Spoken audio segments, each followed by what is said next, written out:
This is Defub 21, and I have just watched the second episode of season 3 of The Mandalorian. I've watched it twice actually. Went over, watched it once, and then I've watched it a second time just to get my thoughts clear.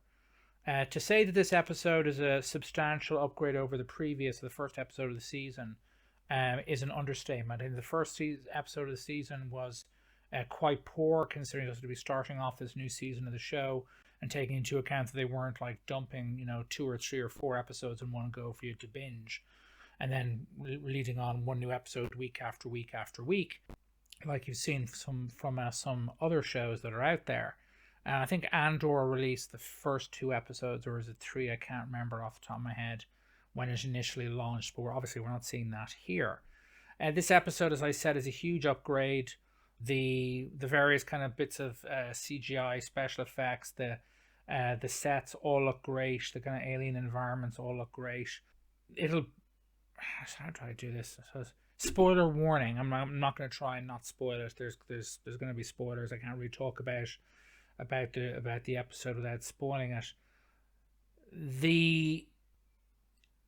This episode might, as a warning, have more resonance for people who watched the Clone Wars cartoon show, because there are a number of episodes in the Clone Wars, including a couple of episodes of the very last season, which was only released, I want to say, a couple of years ago at this point, starring Ahsoka, that are set on the Mandalorian, either partially or completely on the Mandalorian homeworld. And you get to see the city environments on the planet in that in that show and in those episodes, in its full kind of glory of technological wizardry, and the streets are full of people and so on. And in this episode, you get to see the aftermath of the destruction of the planet by the Empire. The cities are all ruined, and they're not just ruined. In some cases, the destruction has been so great that they've been literally, at least one of them has been literally buried underground. And it's pretty, again, if you remember the animated series, the cartoon show, and you watched it, it could be, quite haunting. And it should be noted, again spoilers, but Bo-Katan is in this episode pretty much almost from beginning to end. Well, certainly almost from the beginning, and certainly all the way to the end. And she, once she's involved, she spends a good bit of time commenting on the planet, the state it's in when she goes to the planet, the state it's in when she's on the ground, and then when she goes below ground and she's looking at this city that's been buried under rock and God knows what else, as a result of the Empire's bombardment. And it's all pretty, it's all kind of, well, it's as grim as Disney Star Wars can get, or at least has gotten so far. And I think it's all, very good stuff. And Katie Sackhoff does a great job, in my opinion, doing it, which shouldn't be a surprise considering that she originated the character in terms of voice acting and so on in the original animated show. Outside of that, well, to put it very succinctly, you've got some kind of creature feature monsters that are basically dudes in suits that turn up, that are kind of like a minor hindrance. I've seen some people didn't like them very much. I didn't think they were very impressive. I thought they were fine. No particular issues there. There's also one or two kind of small CGI monstery dragony things that I thought, particularly for a big notionally big budget streaming show, looked very good. And then, of course, the big thing in terms of special effects this episode was what appears to be, or this baddie who appears to have been preying on Mandalorians, draining out their juices, I assume for its own sustenance, for potentially quite some time, because you see an awful lot of kind of discarded Mandalorian helmets about the place in its lair.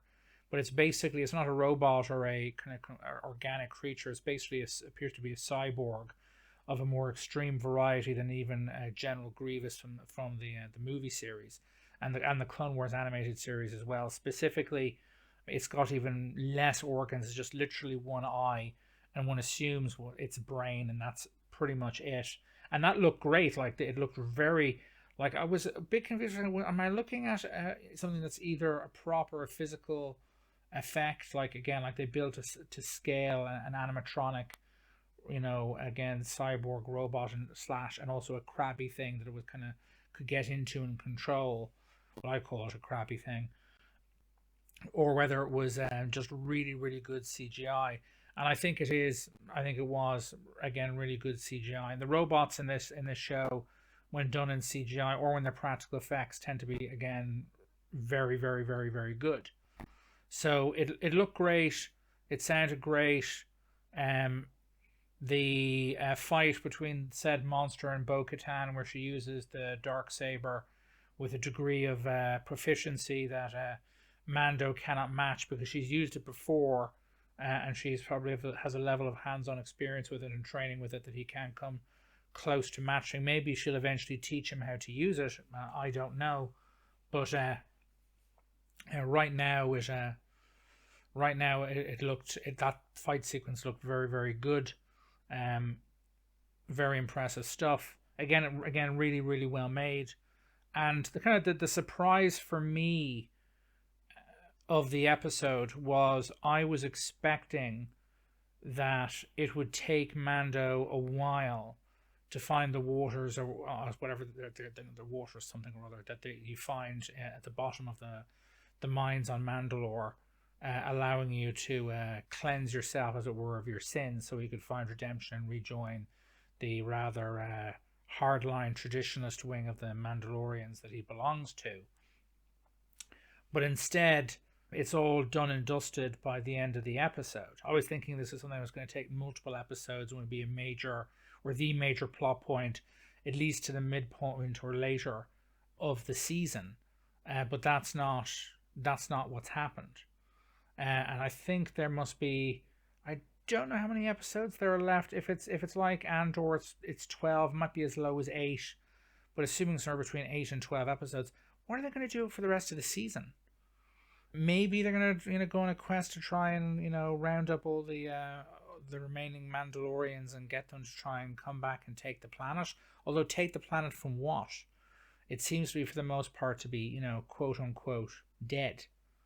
But as it stands, a big upgrade over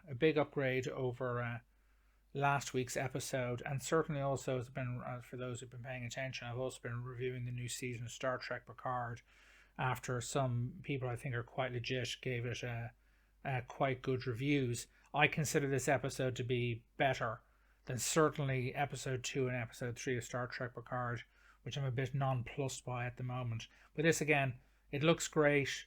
Production values are great. I'm sure they're using the volume, but they're using it, in kind of alien environments where the uncanny valley isn't a problem at all. So it looks really good. And across the board, I think it's surprising that they've ended the Mando must get himself baptized, as it were, to cleanse him of his sins. That story plot / story thread, which has been around since season 2 of The Mandalorian and has been around since, when it's also explored in parts of the Book of Boba Fett.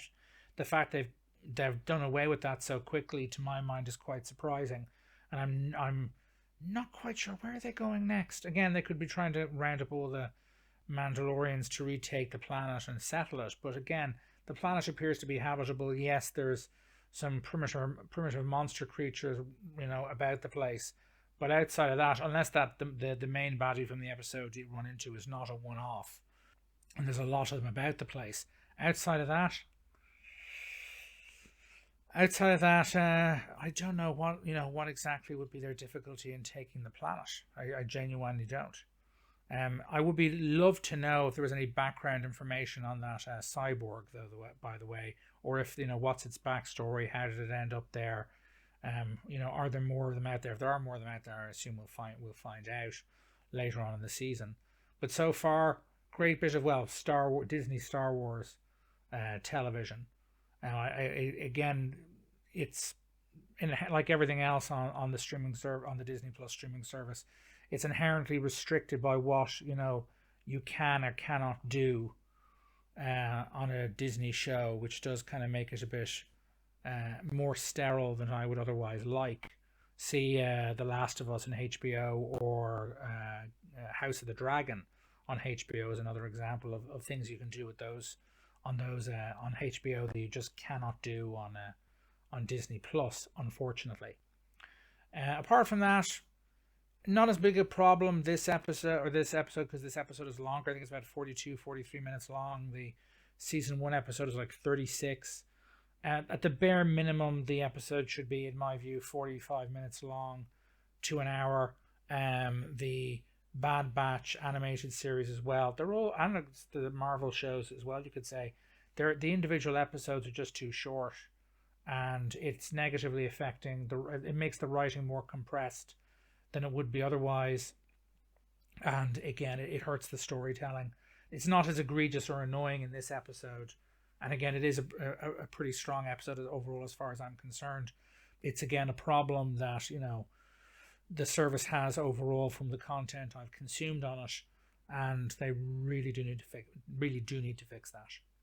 Anyway, this is Defub21.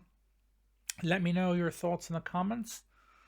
Please do. Plus any suggestions on any other kind of content you'd like me to produce. Let me know your thoughts in the comments. Please like the video. Please subscribe, and if you'll click the bell so you get automatic high priority notifications when I put out something new, so you can look at it immediately, please do that as well. This is Defub21 signing off. Toodaloo.